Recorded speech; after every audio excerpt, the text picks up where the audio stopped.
Conecta la Tierra. Voces del desarrollo rural en Bolivia. Un espacio de podcast del Centro de Investigación y Promoción del Campesinado, CIPCA. Por una Bolivia democrática, equitativa e intercultural.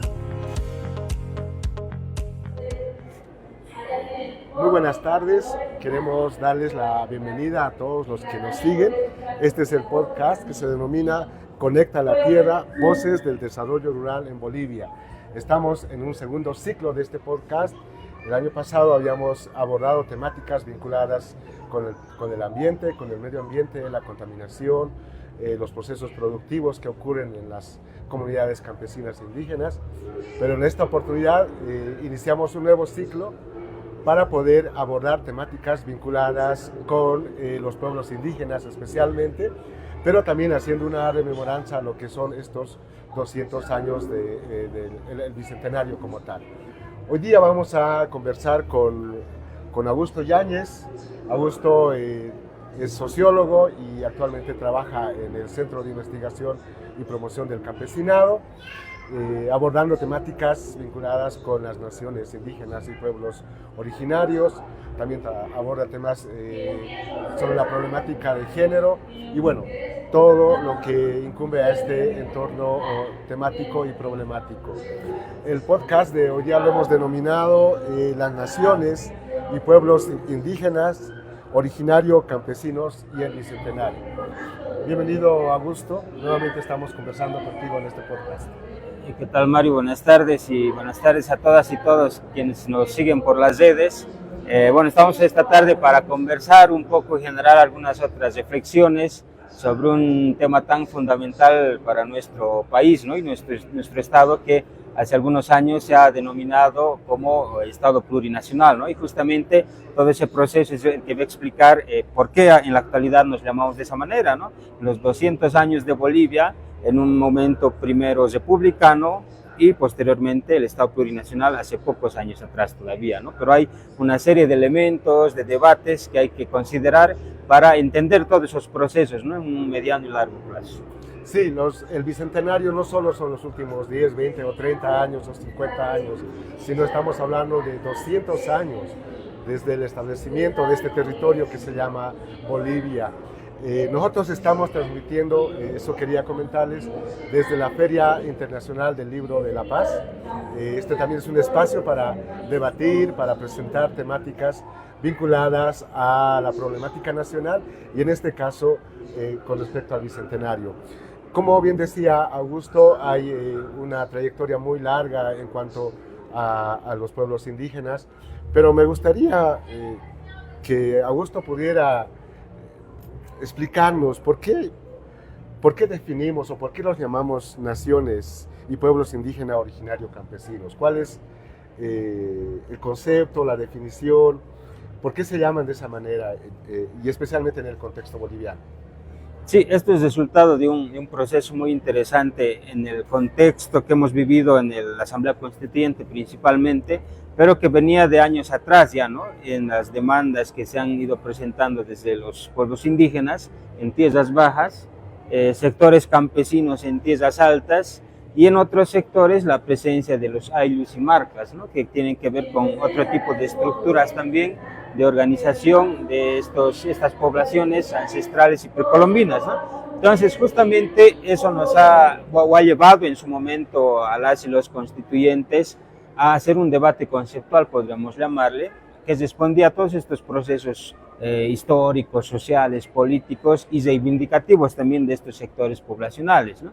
Entonces, en una mirada así larga pero rápida, hay demandas que han estado insatisfechas desde tiempos precolombinos con la irrupción, ¿no? De los españoles en nuestro territorio y que periodo tras periodo que hemos ido viviendo ya en las repúblicas de Bolivia no se han respondido de la mejor manera, ¿no? Incluso el 52, que ha sido una de las revoluciones más grandes y más evidentes que hemos tenido, también ha habido como traiciones a esta población indígena, ¿no? En ese sentido es que estos diferentes sectores se han ido posicionando, podríamos decir, dentro de sus propias identidades y autoidentificaciones sectoriales, ¿no? Como te decía, en Tierras Bajas se autoidentifican principalmente como indígenas. Los campesinos de tierras altas tienen y responden mucho al proceso del 52, justamente cuando se asimila una categoría marxista, ¿no? Del campesinado y del obrero también por otro lado, que lo van asimilando, y hay como una contradicción en las identidades, ¿no? Una ruptura y una afectación también en las estructuras que tenían anteriormente. Los ayllus y marcas nuevamente son desplazadas por los sindicatos, ¿no? Entonces hay un proceso ahí de recategorización de estas poblaciones indígenas ancestrales que genera ciertos quiebres, ¿no? Entonces van apareciendo de esa manera diferentes formas de entenderse, ¿no? Siendo una misma población precolombina, podemos llamarle así, y de esa manera es que ya en la Asamblea Constituyente se da este debate, esta discusión conceptual teórica, pero también de reivindicación y participación e inclusión de todos estos sectores, ¿no? Entonces, de esa manera es que ya se constitucionaliza una nueva categoría que ha sido cuestionada en su momento, que incluye, ¿no? Y dice las naciones y pueblos indígenas originarios campesinos, ¿no? También hay un avance en ese sentido del reconocimiento desde el Estado a las estructuras plenas, diríamos, de las poblaciones indígenas campesinas, ¿no?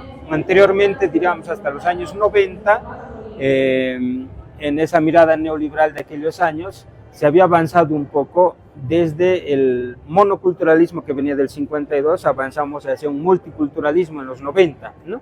Pero que era en cierto sentido algo folclórico y superficial, ¿no? No era algo plenamente, digamos, de ese conocimiento desde el Estado, sino que era tal vez instrumental incluso, ¿no? Para el Estado, para el gobierno de entonces, como se veía avanzar un proceso de emancipación, de insurgencia nuevamente de los pueblos indígenas, es que el Estado estratégicamente comienza a aplicar el multiculturalismo, ¿no?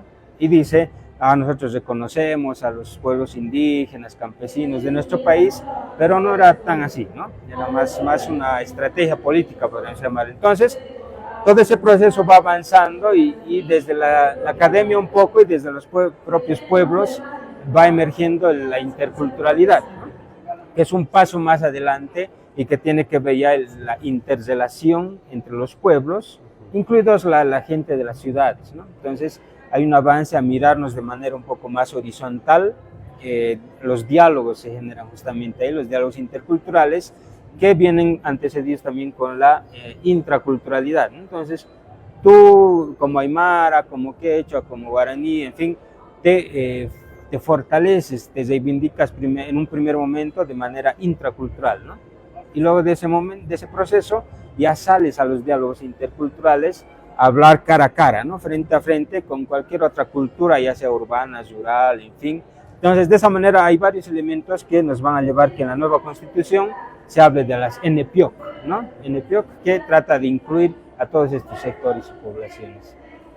Sí, es muy importante comprender por qué llamamos naciones, por qué llamamos pueblos, y así como nos explica Augusto, también es un reconocimiento a su estructura, a su forma de organización, a su manejo del territorio, también a su idioma. Entonces son aspectos de diferentes dimensiones que se reconocen y configuran este concepto de nación y pueblos indígenas originario campesinos.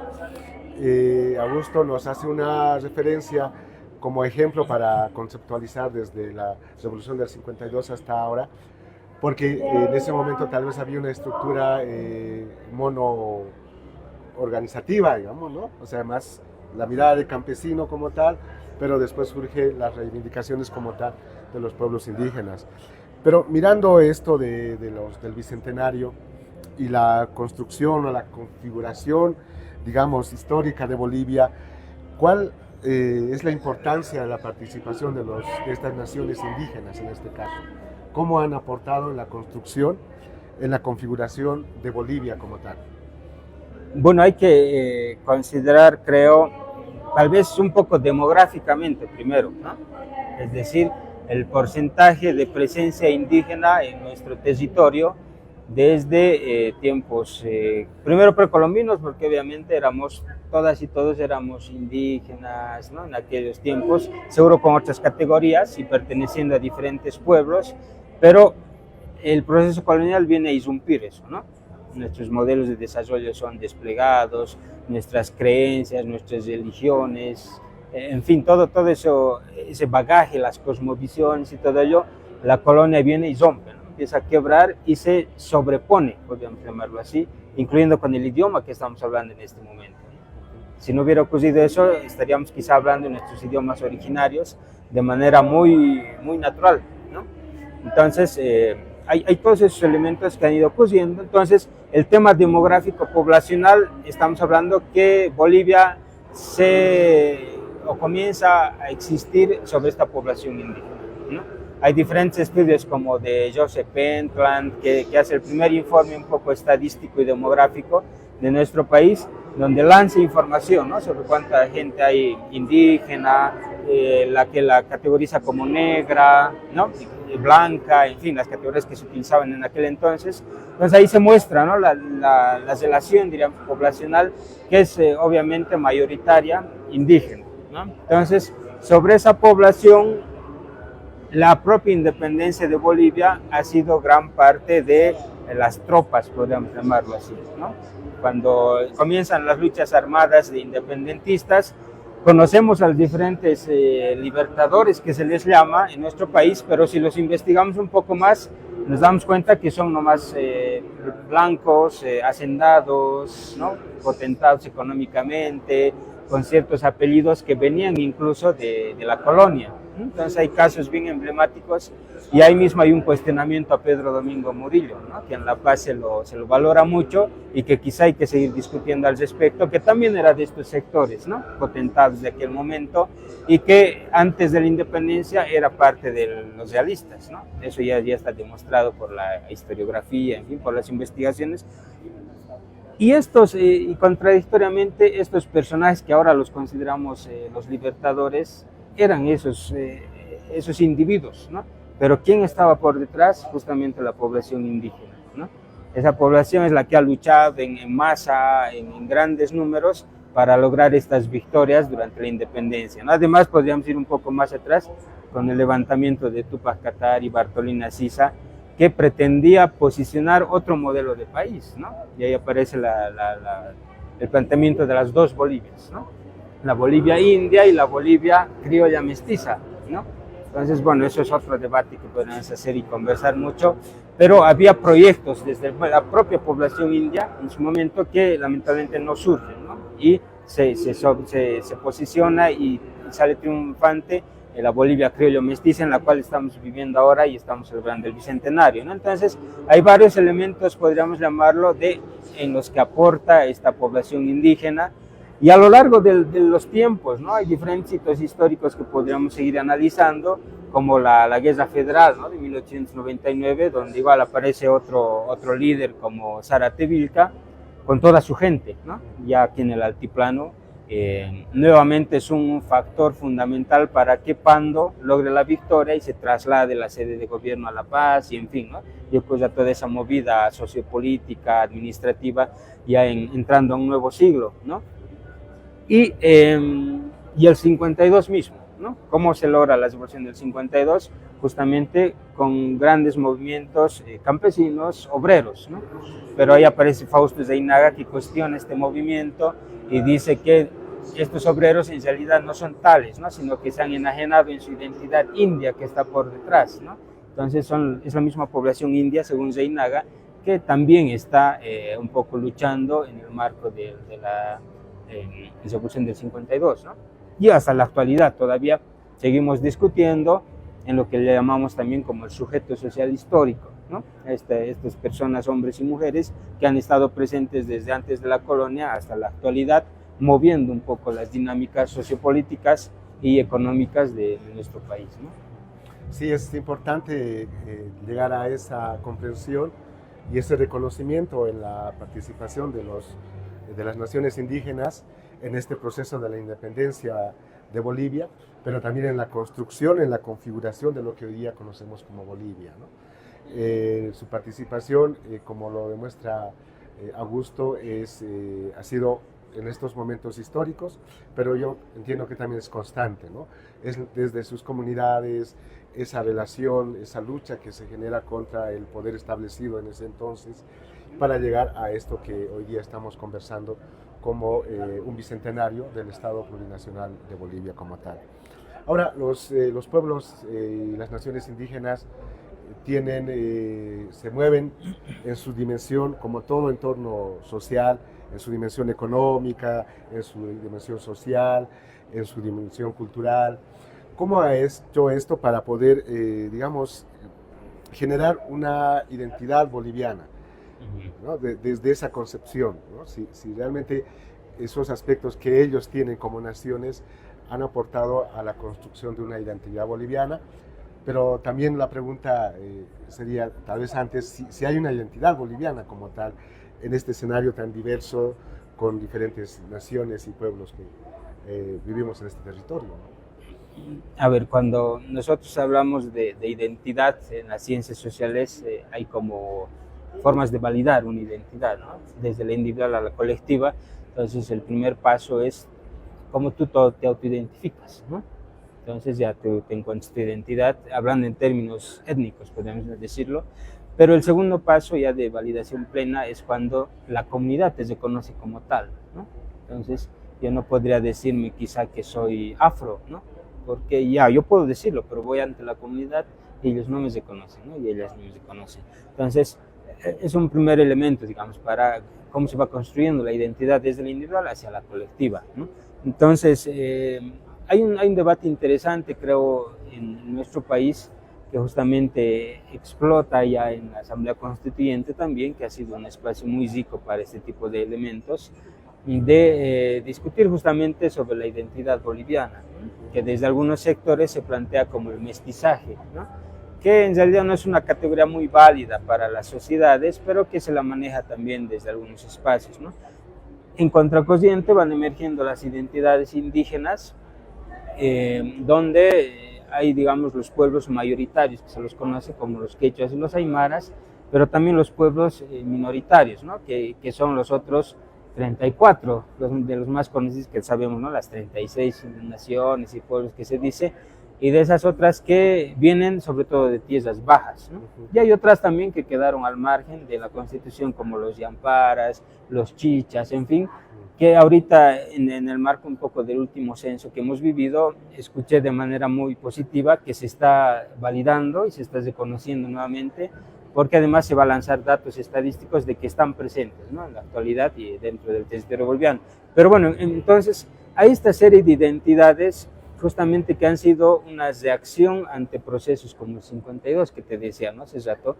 El 52, a ver, antes del 52 era peor todavía, ¿no? Había como la nación clandestina que le dicen, donde estaba totalmente oculto, censurado, perseguido el ser indígena, ¿no?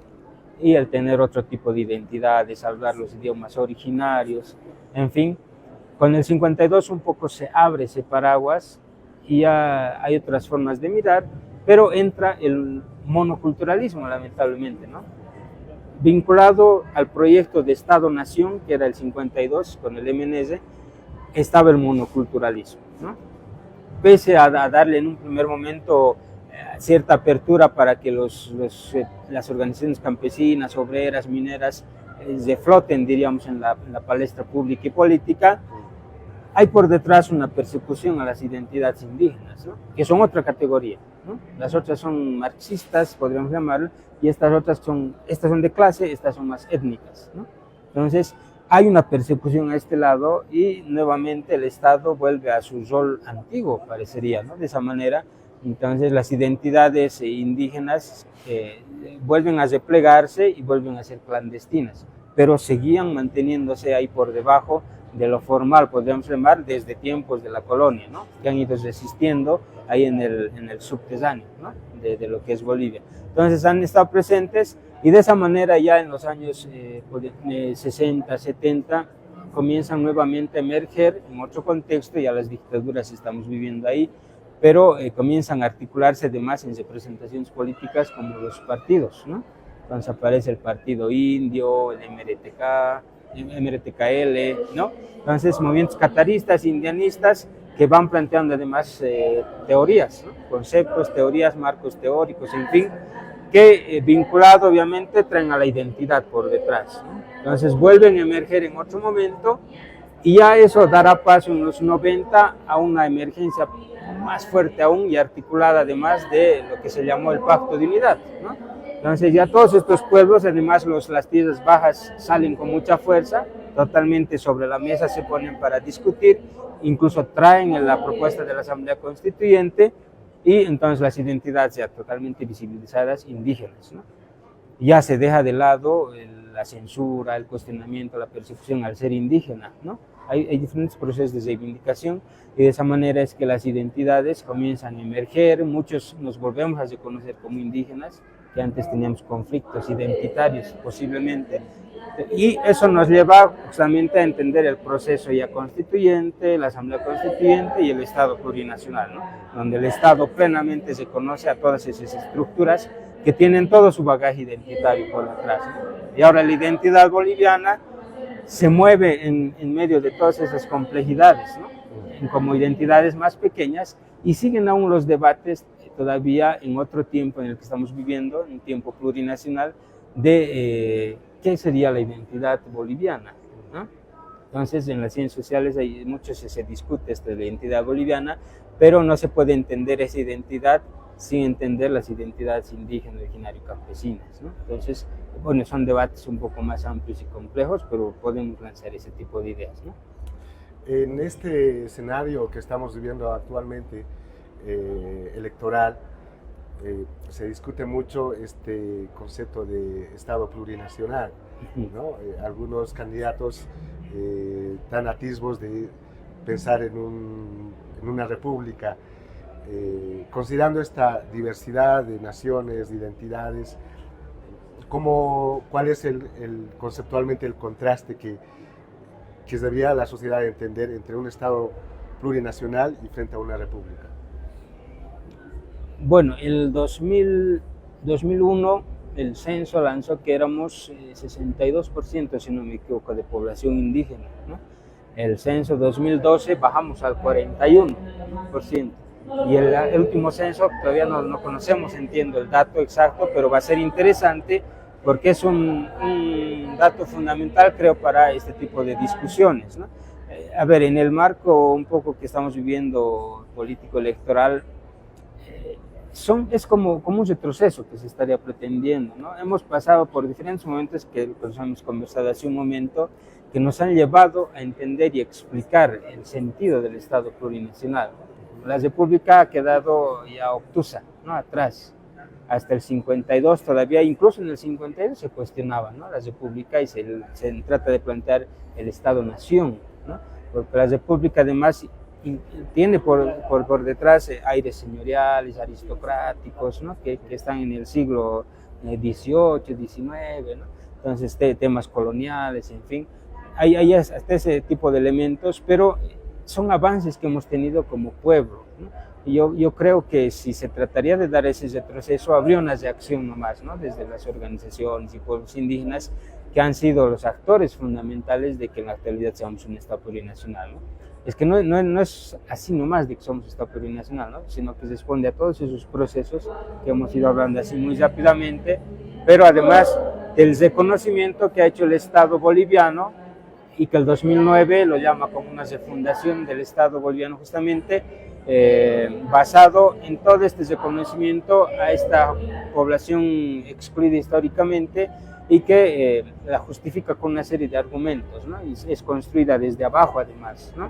El proceso constituyente que era antes de la asamblea, desde los 90, podemos decir así, que involucra las marchas indígenas, ese gran encuentro que han tenido los pueblos indígenas de tierras bajas y tierras altas y que llega hasta la sede de gobierno, es emblemático y altamente simbólico, ¿no? Entonces todos esos procesos no se pueden desconocer y borrar así de un plumazo, ¿no? Entonces yo creo que se mantendría más bien esa resistencia y más bien lo que quedaría hacia adelante es profundizar de alguna manera ese Estado plurinacional, ¿no? Porque si bien ha tenido avances en el 2009, 2010, 2011, también ha tenido puntos flacos, ¿no? Y ya no ha seguido avanzando. Entonces, creo que requerimos pensar un poco qué más podemos hacer, ¿no? ¿Cómo más podemos profundizar ese Estado plurinacional? Claro, es un sujeto histórico que ha generado sus reivindicaciones, pero las ha gestionado desde diferentes espacios, ¿no? Para llegar a un concepto de Estado plurinacional.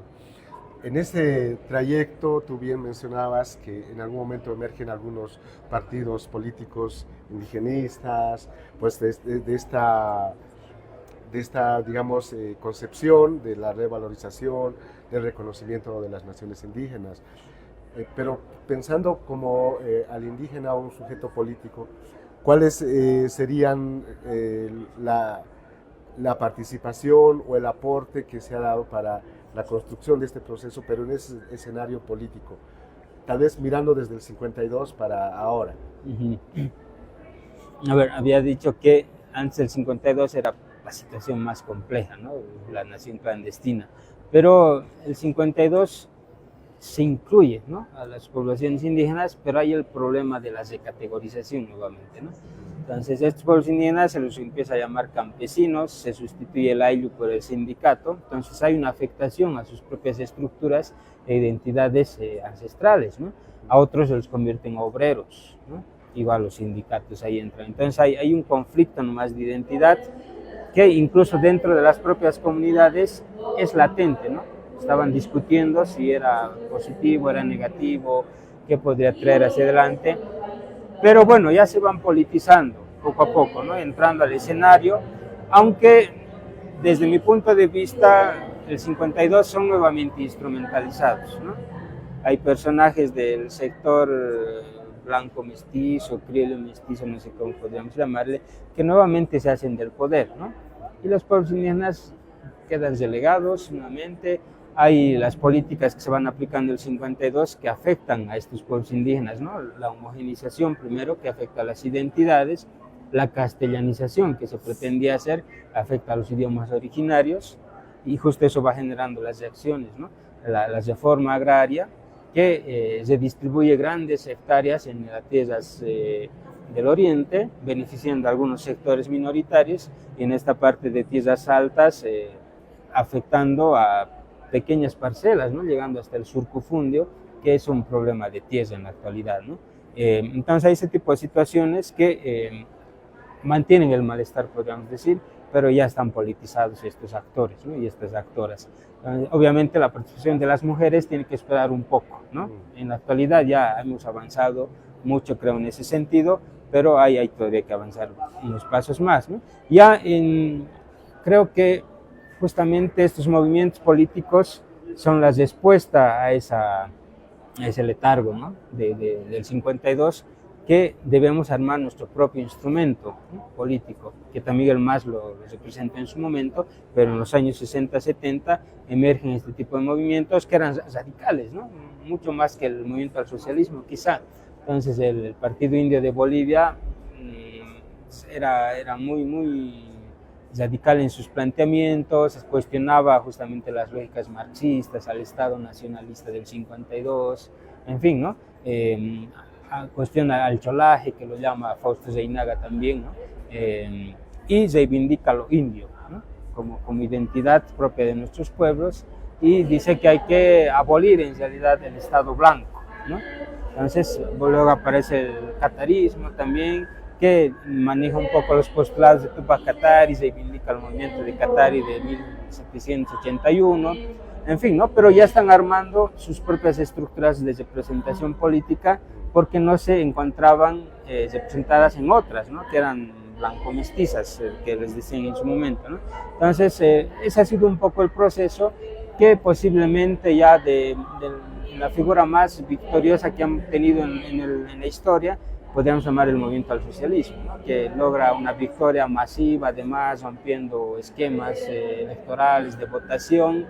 Claro que ha tenido sus luces y sombras, pero que la Asamblea Constituyente termina de configurar el Estado y devolverle ese protagonismo, ¿no? Entonces, nuestra actual constitución política es altamente, digamos, está centrada, tiene mucha fuerza en las NPIOC justamente, ¿no?, los derechos colectivos, derechos de la madre tierra, son avances fundamentales que han sido reconocidos en su momento, incluso como una constitución referente, ¿no?, a nivel internacional. Entonces hay ese tipo de procesos que seguramente hay que evaluarlos, en qué ha fallado, en qué hay que seguir avanzando, qué hay que rescatar, ¿no?, para este nuevo tiempo en el cual nos vamos encaminando. Interesante. El protagonismo que asumen las naciones indígenas me parece que es importante para la construcción de esto que estamos hablando, del bicentenario, pero de un Estado plurinacional como tal. Ya para ir cerrando esta conversación, que podría ser mucho más larga, porque es un tema que requiere abordajes desde diferentes aspectos históricos, sociales, cómo las reivindicaciones se van gestionando desde la atención del Estado. Son varios aspectos. Tú decías que en el censo del 2002 teníamos como 64% se autoidentificaban como indígenas. Eso disminuyó para el censo del 2012 y ahorita no sabemos qué porcentaje va a quedar, si esto sube o baja o se mantiene. Sin embargo, me gustaría que tú pudieras indicarnos cómo deberíamos de entender, cómo deberíamos ver, comprender, asumir a las naciones indígenas como Bolivia. O sea, ¿qué es lo que tenemos que ver para no verlos como sujetos ajenos, ¿no? Porque son parte de la construcción, son parte de lo que es Bolivia, pero quizá no lo estamos viendo bien o de forma adecuada? Bueno, primero esa pregunta que lanzas es mirarse ante el espejo, y siempre le digo, ¿no?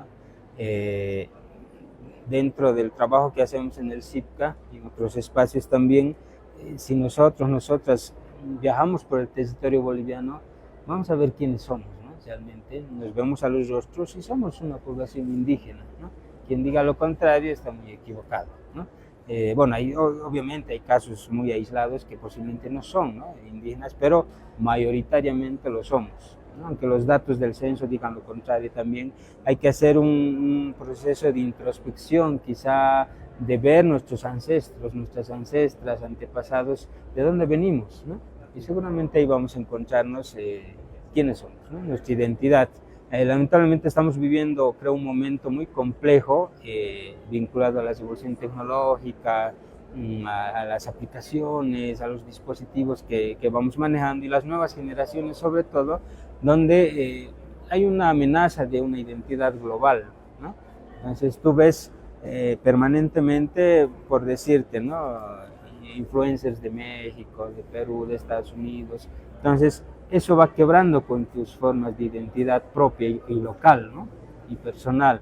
Entonces hay ese riesgo que estamos viviendo, además de un tema político incluso que es al que nos estamos acercando en este tiempo, ¿no?, donde las propuestas que se están haciendo justamente están apuntando a desconocer todo lo plurinacional, ¿no?, los avances, las reivindicaciones que hemos tenido como pueblos indígenas originarios, y que también son otra amenaza para el proceso que estamos viviendo, ¿no? Pero creo que es muy necesario para nuestro pueblo boliviano de hacer este tipo de análisis, ¿no?, de retrospecciones, analizarse uno mismo, ¿no? Sé que es complejo. Yo al dar clases con los estudiantes siempre les interpelaba, ¿no?, sobre la identidad étnica que tenían, ¿no? Incluso ellos en espacios académicos tienen esos conflictos, ¿no? Pero creo que el Estado también tendrá mucho que trabajar ahí, si es que dependiendo en qué tipo de Estado nos encontremos, pero para reforzar este tipo de identidades, porque más allá de las coyunturas y los partidos a los cuales se asocian muchas veces en las naciones pueblos indígenas originarios campesinas, la población va a seguir aquí presente, ¿no? Va a haber momentos de subidas y bajadas, como ya lo ha demostrado todo lo que hemos ido hablando, ¿no?, anteriormente, el 52, 1899, los años 60, en fin. Pero creo que los avances que se han ido logrando ya son muy difíciles de desconocer y de retroceder en algún sentido, ¿no? Entonces, la población indígena va a seguir ahí, vamos a seguir ahí, trabajando, pensando, y seguramente va a haber un nuevo momento de emergencia, ¿no?, de estas identidades, pero en un nuevo contexto en el cual estamos viviendo, ¿no? Y lo que tiene que quedar claro, además, que se maneja políticamente, es que se suele asociar a a los pueblos indígenas campesinos con partidos políticos, ¿no? O con movimientos políticos, y eso es totalmente una equivocación, ¿no? El proceso constituyente se había armado desde los años 80, 90 incluso, desde abajo, ¿no? Desde las propias organizaciones indígenas campesinas, ya les decían tierras bajas, tierras altas, y bueno, llegado el momento hay una sigla que se hace del poder, se hace gobierno, y en fin, ¿no?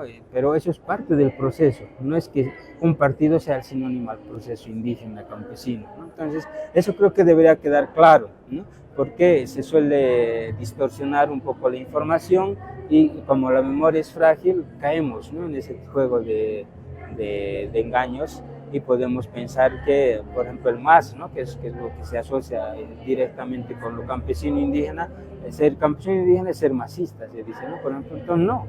El MAS puede desaparecer, puede caer, en algún momento seguro lo va a hacer, porque es un proceso sociopolítico, pero los movimientos indígenas campesinos van a seguir permanentes, ¿no? Van a seguir trabajando, como les digo, y bueno, ya será otro tiempo, ¿no? Y otro contexto en el cual nos sigamos moviendo.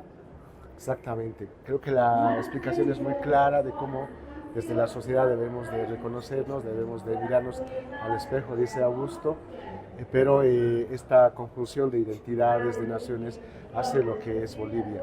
En esa perspectiva no es malo ser indígena, no es malo tener antecedentes indígenas, sino es parte de lo que somos como Bolivia, como tal. Hay un tema que me queda pendiente conversar con Augusto en estos tiempos contemporáneos, que es ser indígena, ¿no? Hay mucha gente que ha migrado de las áreas rurales a las ciudades, entonces en las ciudades se configuran otras formas de vida, pero también están allá los indígenas. Es un tema que vamos a invitarle a Augusto a conversar en otra oportunidad, ojalá entre septiembre y octubre podamos abordar este tema. Bueno, entonces este ha sido el podcast que se llama Conecta a la Tierra. Mari, solo un último punto, mira, que no tiene que ver con esto que planteas, pero y es fundamental para el tema del indígena, ¿no? Cuando nosotros entendemos los contextos de crisis en los cuales estamos viviendo en la actualidad, de crisis climática, ambiental, económica, inseguridad alimentaria, que es una amenaza también, nosotros vamos a encontrar las respuestas justamente de los pueblos indígenas, ¿no? Entonces hay un futuro en un mediano plazo, yo veo, justamente vinculado a la crisis del capitalismo, donde todo va a explotar, ¿no? El sistema va a explotar, y yo creo que las respuestas vamos a encontrar justamente en las prácticas ancestrales, en la agroecología, que se manejan las comunidades, ¿no? En la agricultura familiar, y no de este tiempo, sino que son prácticas ancestrales que van de generación en generación, ¿no? Los incendios forestales que ya los estamos viviendo en nuestro país. Entonces, no solo es un tema también de identidad, ¿no? Sino es un tema de supervivencia, yo creo, de encontrarnos con ese sentido de comunidad que tienen las poblaciones indígenas y que sepamos cuidarnos entre unos y otros, unas y otras. Esa es una provocación a mi persona, porque es un tema que trabajo y me gusta abordar estos temas de los saberes, los conocimientos ancestrales, el saber local, como parte de las soluciones para la problemática que venimos atravesando a nivel global. Y es otro tema que esperamos también conversar en este diálogo que estamos aperturando en este segundo ciclo de Conecta la Tierra, Voces del Desarrollo Rural en Bolivia. Muchísimas gracias a todas las personas que nos han seguido esta transmisión. Próximamente estaremos nuevamente con un segundo capítulo de este segundo ciclo, abordando temáticas vinculadas con la vida rural, con el desarrollo rural, con la sostenibilidad, pero esencialmente mirando estos 200 años de Bolivia. Muchísimas gracias y hasta la próxima.